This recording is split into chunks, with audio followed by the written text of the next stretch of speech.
Yo les potos, j'espère que vous allez bien. Aujourd'hui on se retrouve pour une nouvelle vidéo. Aujourd'hui on se retrouve pour un petit tuto souplesse. Je vais tout simplement vous partager ma routine de souplesse. Alors en gros j'essaie de garder chaque exercice entre 20 secondes et 1 minute. Ça dépend du mood et de à quel point je sens que j'ai besoin de m'étirer. Ce que je vous conseille en gros c'est de vous concentrer sur la sensation. Et que quand vous sentez que le muscle est bien détendu, vous pouvez passer à autre chose. Alors c'est pas une routine pour devenir genre super souple, avoir les grands écarts et tout. C'est plutôt une routine pour avoir le corps en bonne santé et en gros bien flexible, souple, mais genre ce qu'il faut en tout cas pour le trekking. N'hésitez pas à la faire un maximum. Moi j'essaie de la faire quasiment tous les jours, j'essaie de la faire au moins 5 jours par semaine. Voilà, moi ça me prend genre 20-30 minutes grand maximum.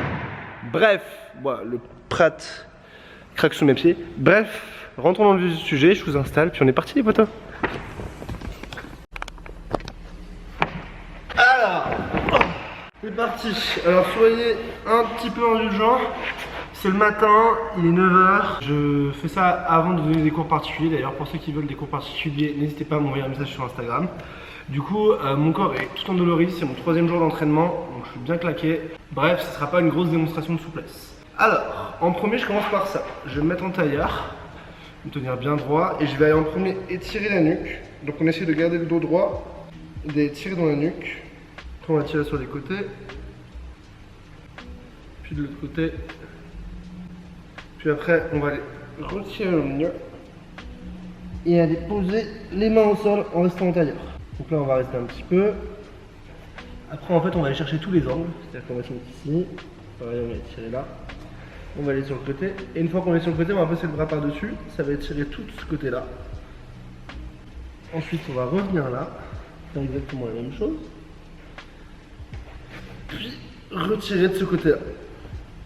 Ça en gros ça va vous permettre de bien ouvrir et détendre tout votre dos dès le début, puis la nuque, etc. Une fois qu'on est là, on descend et en fait on va détendre toute la zone du bassin. Donc pour commencer, le premier truc qu'on va faire, on va tendre ses jambes devant soi, passer le pied par-dessus et tirer vers soi. Ça va tirer très fort dans la fesse. Waouh. J'ai trainé 7 heures hier et 6 heures avant-hier. Mes fesses sont une courbature. On va faire la même chose de l'autre côté bien sûr. Alors moi je reste moins longtemps parce qu'en gros je vous montre les exos là et je voudrais que ça aille vite pour que pas que la vidéo soit trop longue et que vous puissiez la regarder. Vous ce que je vous recommande en fait c'est de mettre pause à chaque exo et en gros de mémoriser l'ordre. Voilà, une fois qu'on a bien ouvert là, on va se mettre en papillon. Là on va bien ouvrir le papillon. Du papillon on va aller tendre la jambe gauche par exemple et l'attraper. Si vous pouvez essayer d'aller mettre les deux mains. Vous voyez, c'est le matin, j'arrive même pas à mettre les deux mains. Forcément, on fait l'autre côté. Ensuite, une fois qu'on a fait les deux côtés, on va s'asseoir un peu sur ses chevilles, on va essayer de détendre les chevilles. En gros, le but c'est de se mettre les chevilles à plat et s'asseoir dessus. Ça travaille la pointe de pied. Pour les kicks, c'est vraiment bien. Voilà. De là, on va aller mettre les mains devant. Alors je sais que c'est un peu spécial. On va faire 2-3 fois des petits allers-retours comme ça, pour bien courber le dos, rentrer le bassin et bien aller cambrer, regarder devant. Tout simplement parce qu'on travaille l'ouverture du dos, typiquement quand vous faites des flips ou des TDRS, vous allez tirer dans le dos de cette manière-là. 2-3 fois, et une fois qu'on a fait ça, on va aller rentrer le bras à l'intérieur et s'asseoir dessus. Ça va vous tirer dans le dos normalement. Après on va faire la même chose de l'autre côté. Et voilà. Ensuite, on va aller avancer le pied devant et on va aller pousser à l'intérieur. C'est censé vous tirer tout là. On va bien pousser. Moi, ce que je fais des fois, c'est que je tire mes bras au-dessus. J'ai l'impression que ça pousse encore plus. Après, fiez-vous vraiment à vos sensations. Changez l'axe du pied, etc. Le but, c'est que ça vous tire vraiment bien tout là. Voilà. Une fois qu'on s'est bien posé un petit peu, ce qu'on va faire, c'est qu'on va aller poser la main gauche devant, si on a le pied droit devant. Prendre le pied derrière. Je vous tourne un peu pour que vous voyez. Prendre le pied derrière et tirer. Moi l'idéal quand je suis un peu stable, c'est j'aime bien en fait me mettre avec les deux mains qui tirent. Qui tirent beaucoup plus fort et bien dans l'axe. Ensuite, bien sûr, on va aller tendre la jambe devant et appuyer dessus. On garde le pied bien flex, ça tire plus fort dans le mollet, donc le pied bien flex c'est la pointe vers le haut là comme ça. Hop, nickel. Ensuite on fait pareil de l'autre côté bien sûr. Donc hop, on va pousser là. Très fort. Et là, on prend la jambe de derrière et on va tirer. On repose, on va tendre dos et on va tirer devant.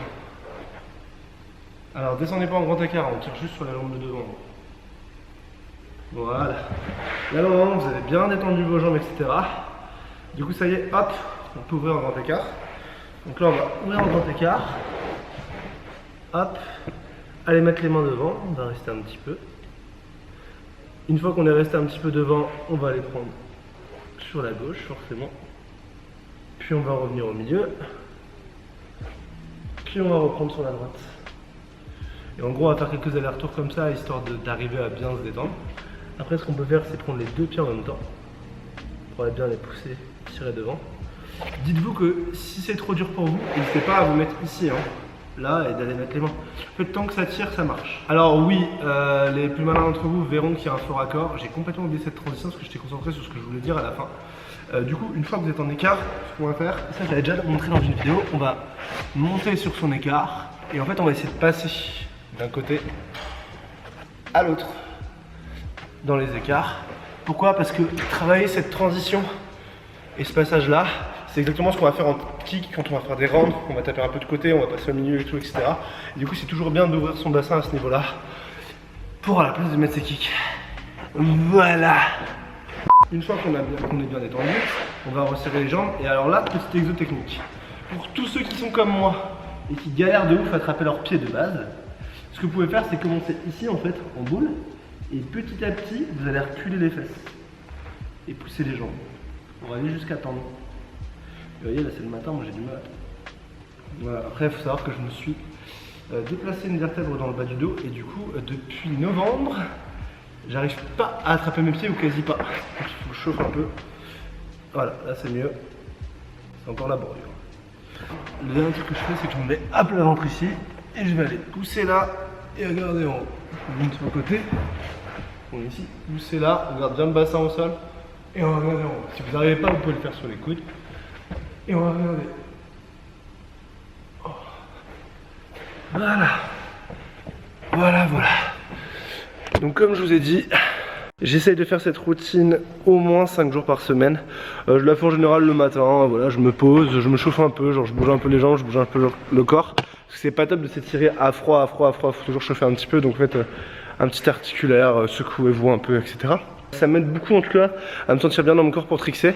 C'est pas forcément un truc qui va vous faire avoir les grands écarts, être super patate, etc. Mais en tout cas, c'est un truc qui va vous faire progresser, on va dire, de manière globale votre souplesse et vous permettre de vous sentir mieux dans vos tricks. Parce qu'au final, être super souple pour trickser, c'est pas forcément le plus utile, c'est toujours utile, mais l'important c'est d'être en tout cas un minimum souple pour être en bonne santé. Après, le fait de trickser, ça va vous faire travailler votre souplesse dynamique de toute façon, et le fait de faire des battements, des montées de jambes et tout, etc. Ça aussi, ça va énormément aider pour le tricks.